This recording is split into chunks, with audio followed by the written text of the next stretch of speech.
thank you to the Extended Center faculty and staff for the invitation and organizing this and making my return to George Mason possible. It's a pleasure to be back.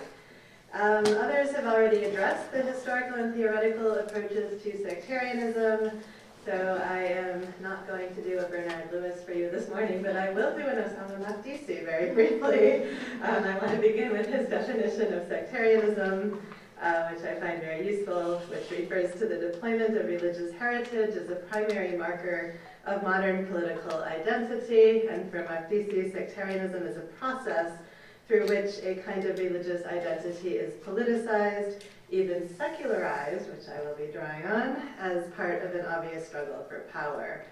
So my remarks on sectarianism in the African context will touch on several but related topics. First, I would like to address what I will refer to as the absence of sectarianism among the Lebanese diaspora in Senegal. I will then discuss the emergence of an indigenous Senegalese Shi'i community and highlight how Senegal, as a Maliki Sufi majoritarian country, about 94% of Senegal is Sunni Muslim today, offers a climate for religious pluralism and tolerance of its religious minorities. In contrast, then, I will very briefly turn to Nigeria to briefly outline the increase in sectarianism in a very different West African context. Nigeria is nearly equally divided between Christianity and Islam, where no single identity group constitutes a numeric majority large enough to exercise any type of hegemony over its rivals. So that's a very different type of context. I just want to raise these for discussion for the roundtable and beyond. So the examples are going to question the impact of population demographics, religious makeup on sectarian tendencies, in addition to looking at diaspora and convert communities, which we have not yet touched on in yesterday's panels, which we might again debate later in the morning roundtable. So to begin with the Lebanese community in West Africa, members of ethnic groups are often categorized by belonging to particular religious communities, speaking the same languages, and following certain social patterns. Lebanese, in contrast, tend to be characterized by religious pluralism. Religious difference in Lebanon has been exploited throughout history by foreign powers. It remains in place today through division of political offices along religious lines as structured by the French-influenced constitution. Yet in Senegal, distance from the homeland and the altered and multi-layered dynamics of transnational religious politics enabled the ethnic network of Lebanese to develop over time, to become expansive and secular enough, to use that term loosely, to include both Christians and Muslims. There was not a second wave of immigration to Senegal during the Lebanese Civil War, which lasted from 1975 to 1990, as there was, for example, to nearby Ivory Coast. This means that Lebanese in Senegal are primarily second, third, and now fourth generation migrants, many of whom have never actually had the opportunity to visit Lebanon. Despite the overemphasis in the media and in policy circles on growing sectarianism in the Middle East, I will describe why sectarian divisions do not mark the Lebanese community in Senegal today. Lebanese became embedded in Senegalese society, building on political and economic ties, while they were considered a community apart. It was during times of insecurity in Senegal resulting from French colonial and anti-Lebanese campaigns and Senegalese independence that the Lebanese community sought to reinvent its identity. Migrants began to leave Lebanon in the 19th century, seeking better economic opportunities abroad and to improve their local social rank. Some fled the 1860 massacres of Christians by Druze in Lebanon, and others avoided conscription in the Ottoman army. Lebanese migrated to all 5 continents, but first arrived in West Africa as what I refer to as a colonial fluke. As early as the 1880s and especially during the 1920s, immigrants left Lebanon for Marseille, which was the transportation hub of the time, and according to the tale that Lebanese of Senegal tell, their ancestors boarded ships heading for the Americas. It was always America where they intended to come, and Michigan has a large diaspora community as a result. But they claimed they never reached their destination.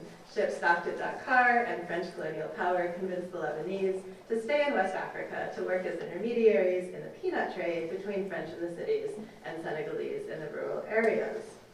So today there are roughly 20,000 Lebanese in Senegal, and Senegal is a Sunni majoritarian Muslim country. However, about 95% of the Lebanese community today is Shi'i Muslim, with a small Christian population and an even smaller Sunni Muslim presence.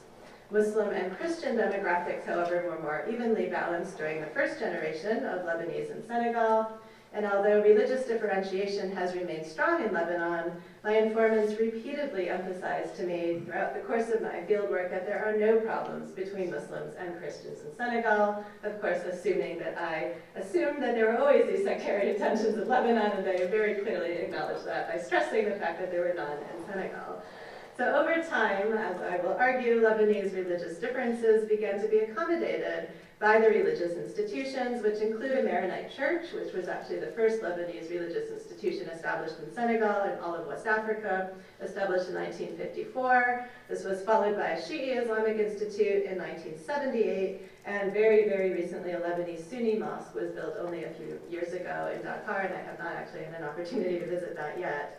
So boundaries between Muslim and Christian melted away as interreligious marriages became more frequent. Children of different religions studied together in Christian and Muslim schools, and all Lebanese community members, Muslim and Christian alike, celebrated weddings, funerals, and even religious holidays together in mosques and churches. The Lebanese of Senegal also lived through the Lebanese Civil War from a distance, and most Lebanese Muslims did not distinguish between Sunni and Shi'i denominations. In Senegal, it was actually only when those who had the opportunity to visit or to study in Lebanon in that generation, once in Lebanon, they were confronted for the first time with these religious differences.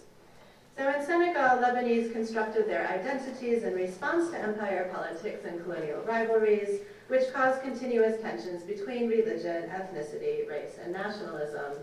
French administrators recruited Lebanese as economic intermediaries and then later opposed their immigration. They soon grew concerned over increasing numbers of Arab immigrants and began to see the Lebanese in particular as a threat to their hold in West Africa. In the 1930s and 1940s, French administrators responded with anti-Lebanese campaigns. These included a policy of segregating Lebanese from Africans in order to prevent the spread of pan-Islamism, pan-Arabism, and anti-colonial sentiments. They restricted the use of Arabic in the colonies, and they prohibited Lebanese Muslims even from praying in Senegalese mosques and attending local Quranic schools. Archival data have illustrated that the French perception and treatment of Lebanese as a threat resulted in Lebanese unity, regardless of the sectarian divisions that the first generation did come with from Lebanon in unity against the French. So French authorities were the first to enforce Lebanese distinctiveness by classifying Lebanese Muslims and Christians in Senegal as a single group. So French administrators did not give priority to Lebanese Maronites in Senegal as they had in Lebanon, just to make that distinction. Instead, they treated Lebanese as a block of Muslims, uniting Lebanese Muslims and Christians. Even if they weren't Muslims, they were actually described as Muslims in the archives, as this bloc who threatened French interests in West Africa. And since Lebanese religious practices were prohibited from externally conforming to those of the Senegalese, Lebanese sectarian divisions were instead internally accommodated as the community united in opposition to French policy. Senegal gained independence from France on June 20th, 1960, and this led to another transition for the Lebanese community. As an ethno-racial minority in a powerful business community, the Lebanese encountered hostility from the Senegalese population. Becoming socially and politically invisible was key to Lebanese economic success, as they remained a vulnerable minority in Senegal. Clandestine patron-client relationships suited the Lebanese, whose economic actions depended on such collaboration. This suited Senegalese politicians as well, who benefited from Lebanese financial support, but often preferred not to publicize it. So the Lebanese sensed that change was underway well before independence, and they established good relations with Senegal's nationalist parties. When Senegal became independent, some of these Lebanese were rewarded by receiving Senegalese citizenship, and the community as a whole was assured of continued protection. So Lebanese were excluded from Senegalese society as the economic, racial, and religious other, and they developed two strategies for survival. On the one hand, they clung to these cosmopolitan linkages, the Arabic language, international business ties, French education, and multiple passports. On the other hand, they renegotiated the integration debate in Senegal and made a case to be formally recognized as Senegalese of Lebanese origin. They wanted to be seen as an ethnic group alongside the indigenous Senegalese Wolof, Pulaar, or Serer ethnicities. So community leaders highlighted the Lebanese community's long history of economic, political, and cultural contributions in Senegal in an attempt to claim autochthony. Meanwhile, in Lebanon, the primary form of identification was religious difference and not ethnicity. So the story doesn't end here. It's further described in much more detail in my book that came out in October. But for the sake of time, let me just highlight that the Lebanese Shi'i Sheikh Abdulmenem Zain arrived in Senegal, in Dakar in 1969. This was almost a century after the establishment of the Lebanese community in Senegal. He was born and raised in Lebanon. He was trained in the houses of Najaf, Iraq. And Sheikh Zain's arrival came only shortly before the Lebanese Civil War and the Iranian Revolution, so it was no coincidence that West Africa received its very first Lebanese Islamic leader during a period of revitalization of Shi'i religiosity and sectarian identity in Lebanon. Sheikh Zain's work founding the Islamic Institution of Dakar in 1978 led to an identity shift in the Lebanese community with a return, so to speak, of patriotic Lebanese Shi'i sentiments. Yet Sheikh Zain also understood that inclusive rather than exclusive religious politics would be most successful in Senegal. And he welcomed Sunni Muslims into his institutions. He joined Christians in affairs concerning the Lebanese community as a whole. The 2006 Lebanon War, however, was a challenge for Lebanese unity in Senegal, and for the very first time, Lebanese Shia in Senegal organized a large protest in Dakar in support of Lebanon. And I was told that the Lebanese sheikh spoke more about politics at this occasion than during the usual religious ceremonies. He was full of praise for Sayyid Hassan Nasrallah, the Secretary General of Hezbollah, whereas previously he had been careful not to demonstrate any attachments to Lebanese political parties, and it was actually rumored that he had Amal affiliations as well. So on the one hand, Lebanese and Senegal were linked to a distinct Lebanese ethnic identity that was not fully detached from the wider politics of sectarianism in Lebanon, but on the other hand, this very identity enabled unity as a secular Lebanese ethnic group in order to claim what Mike McGovern has termed fictive autochthony in Senegal, which was constructed from the community's long history and economic, political, and cultural contributions. So the 2006 war impinged on this delicate balance between religion and ethnicity. It was indicative of difficulties faced by Lebanese religious institutions in the diaspora in continuing to embrace coexistence and to distance themselves from the sectarian politics in Lebanon. Yet Lebanese Christians remain too small a minority in Senegal not to continue to work with the Lebanese Shi'i majority to further a community-wide agenda. So the example of Lebanese in Senegal demonstrates how sectarian proclivities change over time, and particularly with different generations. In the case of migrant communities, sectarianism, or the lack thereof, can be a function of the changing economic and political situations in both country of origin as well as receiving country. I would like to give a second example of the absence of sectarianism in Senegal, which will continue to complicate the argument for those who retain that sectarianism is primordial. In the case of religious conversion, certain individuals and groups choose to belong to a different religious community, and sectarianism, if it exists, therefore cannot be a result of centuries-long hatreds, but must develop historically and situationally. Senegalese converts to Shi'i Islam often highlight that Lebanese in Senegal were born into the religion, that they are businessmen who are not necessarily educated in manners of Islam, and many of them are even illiterate today in standard Arabic. In contrast, Senegalese refer to Shi'i Islam as an acquired, not an inherited religion, and for them this was a choice involving many years of study, knowledge of Arabic, access to religious texts, and sometimes, but not necessarily, international travel. Early in his career in Senegal, the Lebanese Sheikh Zain did not have access to a local body of Lebanese Shia who were formally educated in Islam who could assist him with religious work. As the only Lebanese cleric in Senegal at that time, he drew on the expertise of Senegalese Muslims who were knowledgeable and influential in Islamic affairs and well connected with local Sufi leaders. Some of those who assisted Sheikh Zain were among the first to learn about Shi'i Islam and converted, while others never left Sunni Islam, and I use that term conversion rather loosely.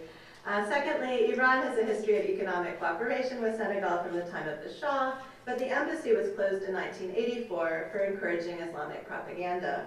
President Abdou Diouf reopened this Iranian embassy in the early 1990s out of economic interest in phosphates and carpets. The embassy has been careful to stress only economic activities in Senegal. However, certain embassy events continue to promote Shi'i Islam. It holds annual receptions for the anniversary of the Islamic Revolution and finances Senegalese intellectuals to attend Islamic conferences in Tehran. In 2002, an Iranian sheikh built a Shi'i seminary at Hawza in Dakar, where young boys, and now girls actually, are educated from Arabic texts by Senegalese sheikhs who studied Shi'i theology in Iran or in Lebanon. Shi'i associations inspired by the Iranian Revolution also began to form in Senegal in the 1980s.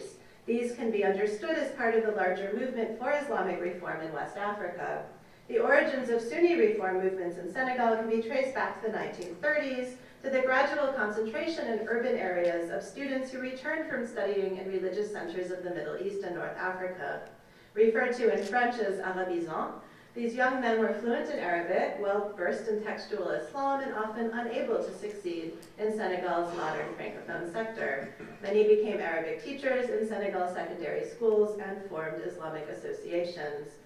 Senegal, however, is a country of religious tolerance, and Senegalese Shia are able to express publicly their minority religious views and openly practice Shi'i rituals. Occasionally, this is not always well received. In the early years of the movement, the leaders did talk about taqiyya, or dissimulation, where they would hide their Shi'i practices in certain contexts. For example, if they were praying in a Sunni mosque, in order to avoid conflict. But the community these days is becoming better known and much better publicized, and this is no longer necessary. We can, however, contrast this absence of sectarianism in Senegal to the unfortunate heightening situation in Nigeria. The majority of Nigerian Muslims are Sunni. They're concentrated in the northern area of the country. Again, Nigeria is about half Muslim, half Christian. And many are Sufis belonging to the Maliki school of jurisprudence, the Qadariya and the Tijaniya, like in Senegal, but yet with a sizable minority also belonging to the Shafi'i madhab. In Nigeria, some northern states have incorporated Sharia into their previously secular legal system, which has brought about some controversy. Senegal, in contrast, has a mixed legal system based on French civil law, in addition to influences from Islamic law. Furthermore, there is the colonial legacy of France considering itself to be a so-called Muslim power, more directly involved in governance in Senegal, whereas the British employed a strategy of indirect rule in Nigeria. Lubeck has argued that Sufi networks in Nigeria have integrated Muslim traders, scholars, and students from different ethnic groups and religions into a new trans-ethnic identity of northern Muslims.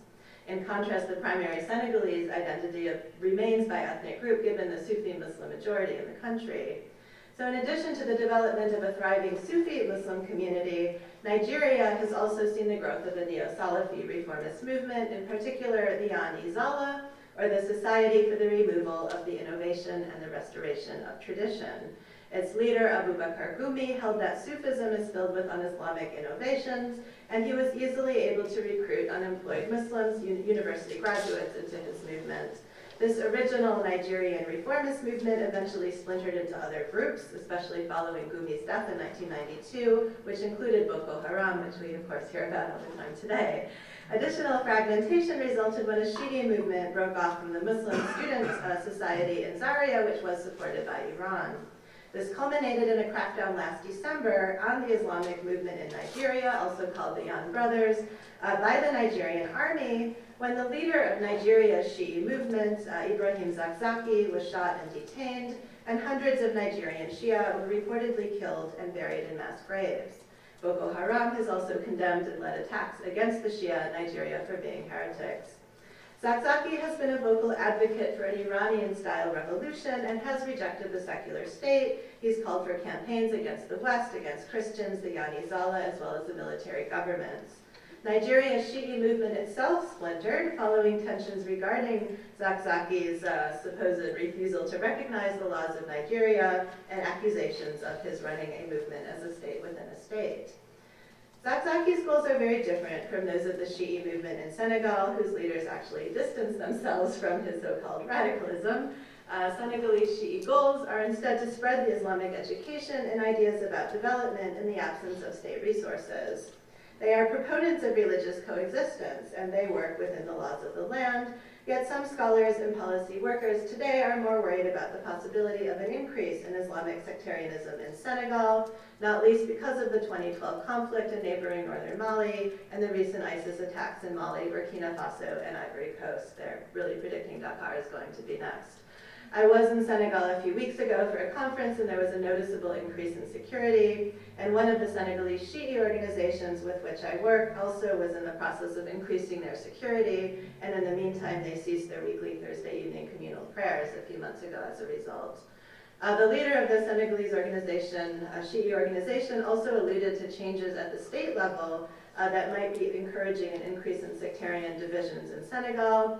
The previous president, Abdoulaye Wade, who was in power from 2000 to 2012, he had increased Senegalese relations with Iran, which resulted in trade, in particular the appearance of these Iranian-made taxis all over Dakar, which was quite interesting, as well as regular meetings with President Ahmadinejad, as well as Ayatollah Khamenei.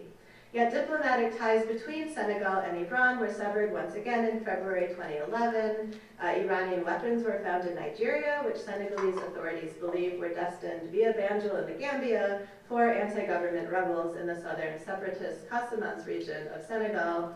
Iranian bullets were also found to be the cause of death of Senegalese soldiers, and this ended diplomatic activities for 2 years until Senegal's current president, Macky Sall, reestablished diplomatic ties with Iran when he met then President Ahmadinejad at the 2013 Organization of Islamic Conference in Cairo. Nevertheless, Senegalese Shia, and I was there 2 weeks ago, they noted that President Sall has recently formalized Senegal's relationship with Saudi Arabia, which they feel has led to an increase in government resistance to local Shi'i activities, so everything is changing. In conclusion, in examining what I have referred to as the absence of sectarianism among the Lebanese diaspora in Senegal, I have shown how Lebanese Muslims and Christians united as an ethnic group in order to confront the discrimination they faced as a community, first from the French colonial power and later in newly independent Senegal. The sectarianism that divided the religious denominations in Lebanon and even divided the first generation of Lebanese migrants to Senegal disappeared over time due to the unique circumstances the community faced in the diaspora. In the case of Nigeria, Lubeck has argued the contrary, that as religious identities became increasingly politicized and nurtured by militant global networks, religion gradually displaced ethnicity as an identity marker. So I want to conclude by raising various factors that encourage or inhibit sectarianism, the demographic makeup, where in Senegal the overwhelming Sufi majority precludes the political power of other minority religious groups, which nevertheless are free to coexist in Senegal. And you do have some Salafi movements in Senegal, but they never think that those are going to gain enough power with the Sufi majority in that country. In Nigeria, however, the more even balance of Muslims and Christians in the absence of any political majority opens up the country to various religious tensions. Demographics, in addition to internal and external factors, may also determine when religious groups come together as a united ethnicity, or when ethnicity supersedes religion as the dominant form of identity. Furthermore, conversion to Shi'i Islam also complicates arguments of sectarianism's primordialism, and I want to just end by making a case for the importance of also examining the emergence of new movements as well as diasporic Shi'i communities when debating sectarianism. Thank you.